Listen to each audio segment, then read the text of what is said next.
Okay, so I am going to talk about something I haven't talked about in a while, and that is adjustable rate mortgages. Now, for years, we've been in a situation where you could get an adjustable rate mortgage, but it didn't really make sense to.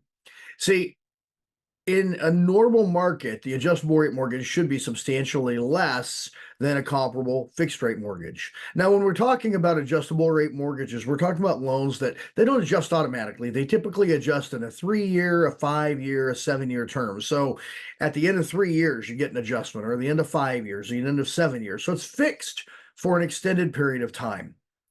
Recently, we've been looking mainly at the 5 year and the 7 and the 10 because people are more interested in fixed rate options that just simply don't fluctuate the way that your traditional monthly or annual adjustable rate mortgage works. But they've been out of the money. The fixed rate has been where it makes sense to go, and that has changed. And it's changed to a point where we need to start reconsidering what it means to take an adjustable rate mortgage. You see, here's the thing. If you take out a 7 year fixed loan, there's no changes, just like a fixed rate loan, for the first 7 years of the contract. Now, after that, of course, it's going to move. But here's the deal. You have only about a 30% chance of keeping the same loan and the same house over a 7 year period.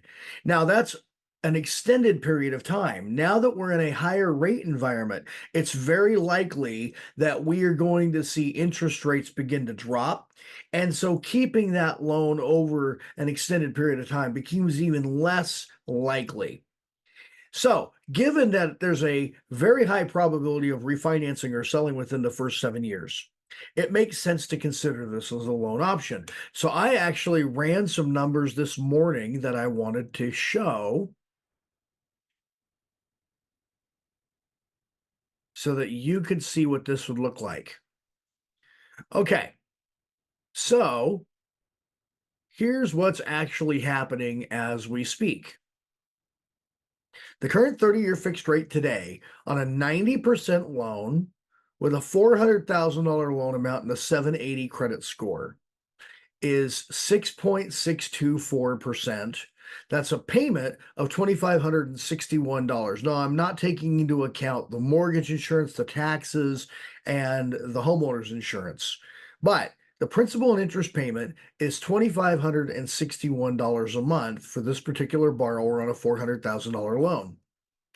If we move to the 7/6 arm, all of a sudden we're in the fives, 5.875, and a monthly payment of 2366. So by being willing to take a term that you're very likely, a loan that's very likely has a term that's never going to adjust, without any special buy downs, without any special temporary rate drops, you save $200 a month.